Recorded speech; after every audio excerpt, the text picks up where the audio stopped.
Hai semua, selamat datang. Perkenalkan, nama saya Pandu Gunawartresno dari PGSD Universitas Kristen Petra angkatan 2017. Nah, dalam video ini saya akan menjelaskan mengenai IEP atau PPI yang saya buat. Dalam video ini dibuat untuk memenuhi nilai UAS mata kuliah pengantar pendidikan luar biasa. Oh iya, sebelumnya semua data yang ada di dalam PPI yang saya buat ini fiktif ya.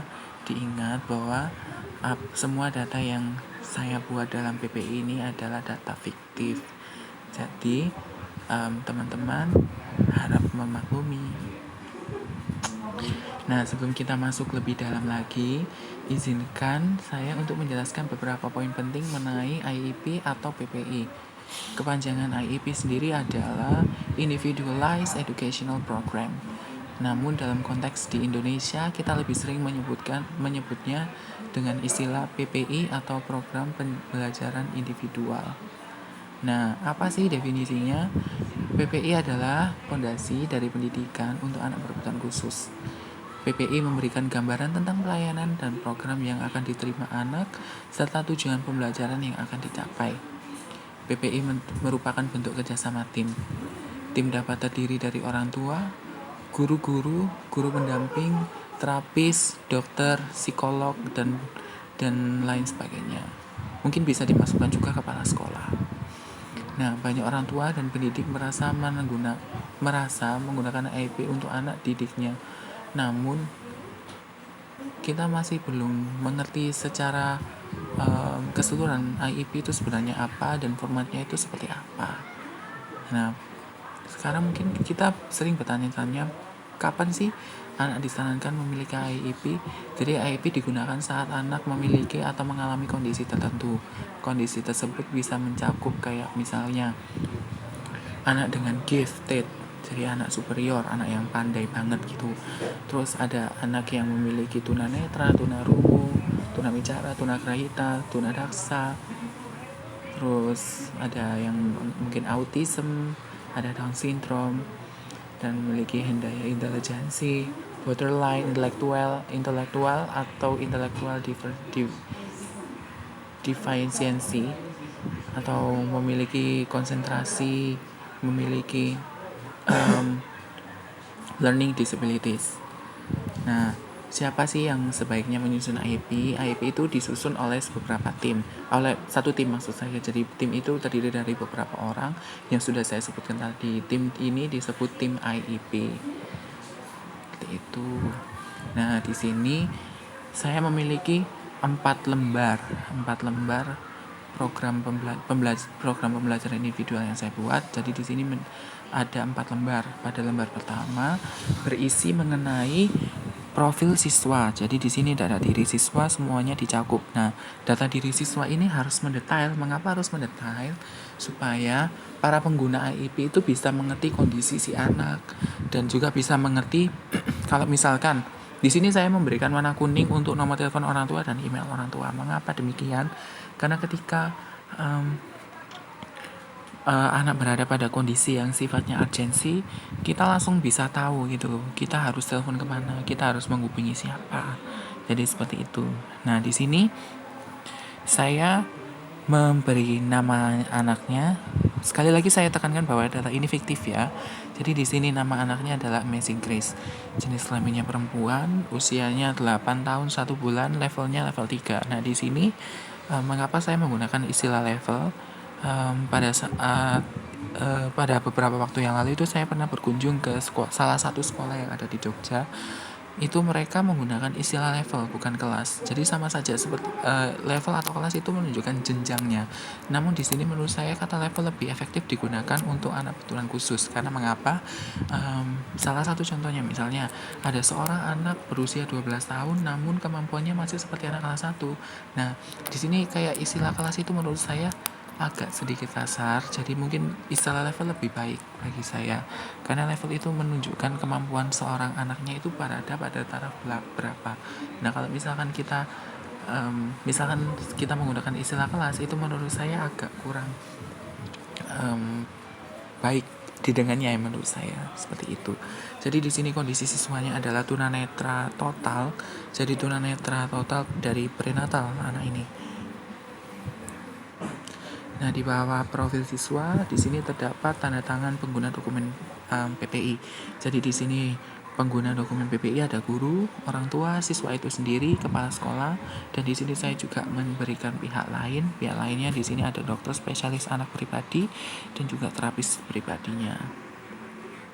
Sekarang kita lanjut pada lembar kedua. Nah, di dalam lembar kedua ini berisikan mengenai kemampuan dan juga kebutuhan si anak.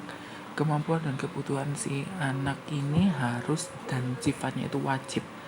Hukumnya itu wajib untuk dilampirkan di dalam lembar IEP atau PPI. Mengapa?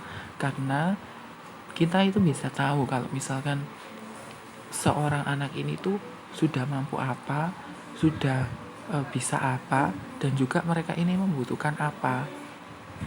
Oleh sebab itu di sini harus dilampirkan kemampuan dan juga kebutuhan. Mungkin di sini banyak yang menggunakan istilah kekuatan dan kelemahan. Menurut saya itu kata kekuatan di sini sifat menunjukkan abstrak ya, kayak maksudnya tidak bisa diartikan dengan baik gitu. Maksudnya kan kekuatan itu menurut saya bisa menuju pada fisik. Oleh sebab itu di sini saya menggunakan kemampuan dan juga kebutuhan. Di sini ada layanan pendidikan atau dukungan. Di sini ada guru pendidik khusus, membangun hubungan yang berkelanjutan, tugas pelacakan, konferensi dengan masing-masing guru, komunikasi dengan orang tua, sasaran agar berhasil menyelesaikan semua proses pembelajaran dengan aman dan lingkungan yang mendukung proses pembelajaran secara kondusif yang nantinya mampu meningkatkan prestasi dan keterampilan secara efektif. Jadi IEP ini dikembangkan oleh guru pendidikan khusus. Nah, di bawah tabel layanan pendidikan di sini ada juga tabel yang berisikan mengenai masukan dari orang tua atau mungkin bisa dari siswa itu sendiri, dan juga di sini ada rekomendasi dan tinjauan. Nah, kita masuk ke dalam lembar ketiga. Dan lembar ketiga ini berisi mengenai pembelajarannya. Jadi apa yang saya ajarkan selama 12 bulan itu mencakup ini aja. Jadi ada yang pertama adalah interaksi lingkungan sekitar yang berisikan game training, merawat diri, menggunakan fasilitas umum, merawat makhluk hidup. Dan yang kedua di sini ada numerik. Ada numerik di sini menggunakan kalkulator, interaksi jual beli, menggunakan penggaris. Nah, di sini ada menulis. Menulis menggunakan seklet dan stilus, menulis surat dengan huruf braille, menulis kritik terhadap permasalahan. Dan di sini juga ada membaca instruksi di tempat umum, membaca buku cerita, membaca berita, dan braille games. Ada juga mendengarkan. Di sini ada mendengarkan berita, mendengar cerita rakyat, mendengar kesaksian, dan dokumenter. Ada motorik. Di sini ada motorik atau sport. Di sini ada senam kreasi, ada lompat, lari di tempat, angkat beban, dan okupasi terapi. Di sini ada juga perilaku dan motivasi yang mencakup ada ABA terapi dan juga penguatan untuk anak supaya mau mencoba hal baru. Ada seni dan keterampilan, ada melukis, meronce. Jadi meronce ini untuk kegiatan kewirausahaan, dan juga ada cooking di sini. Di sini juga ada musik. Nah, mengapa di sini saya mencantumkan musik? Karena pada saat beberapa waktu yang lalu saya pernah berkunjung ke salah satu sekolah SLBA yang ada di Surabaya, dan saya mengamati anak-anaknya itu memiliki musikalitas yang sangat tinggi dan juga memiliki minat kepada musik itu sangat tinggi juga gitu. Jadi di sini saya mencantumkan musik. Di sini musiknya, keterampilan musik di sini keterampilan menggunakan alat musik pilihannya sendiri, kemampuan bernyanyi, dan praise and worship untuk ibadah sekolah. Di sini ada berbicara. Berbicara mencakup pertanyaan, negosiasi, membuat pesan suara, membalas pesan melalui pesan suara. Di sini bentuk asesmen yang saya gunakan ada yang pertama membuat kegiatan jual beli Nah, dalam kegiatan jual beli ini mencakup kegiatan kayak matematika, negosiasi, ada interaksi sosial dan lingkungan dan juga berbicara. Ada menemukan benda jatuh, merawat tumbuhan dan hewan, menunjukkan langkah-langkah lawat diri. Yang di sini ada cuci tangan, mencuci sepatu, dan juga mencuci baju. Di sini ada membuat sebuah makanan sehat. Ada simulasi praise and worship dan membuat sebuah komentar terhadap masalah sosial yang didengar melalui YouTube. Di sini ada form pengecualian. Jadi di sini form pengecualian ini digunakan kalau misalkan siswa memiliki kondisi khusus yang membuatnya tidak bisa ikut salah satu materi gitu. Misalnya di sini program pengecualian memang saya kosongi karena Amazing Grace anak yang saya buat ini itu tidak memiliki program pengecualian sendiri. Jadi program pengecualian ini misalkan Amazing Grace memiliki nafas pendek, jadi dia tidak bisa ikut kegiatan sport yang terlalu berat. Nah, di sini kita kalau misalkan ada program pengecualian yang benar-benar tidak bisa diikuti, maka kita harus melampirkan dokumen pendukung untuk menjelaskan bahwa anak ini benar-benar tidak bisa ikut salah satu kegiatan gitu. Kita lanjut ke lembar yang terakhir. Di sini lembar terakhir ada penilaian kegiatan belajar. Di sini saya kegiatannya itu menggunakan Cane Training. Jadi dan memiliki indikator keberhasilannya 2. Goalsnya di sini tujuan akhirnya saya membuat bahwa Grace mampu melakukan kegiatan mobilitas, bergerak atau berpindah tempat di sekolah dengan lebih mudah, dan anak bisa pergi ke toilet, kantin, area-area lain dengan memperhatikan keadaan sosial yang ada.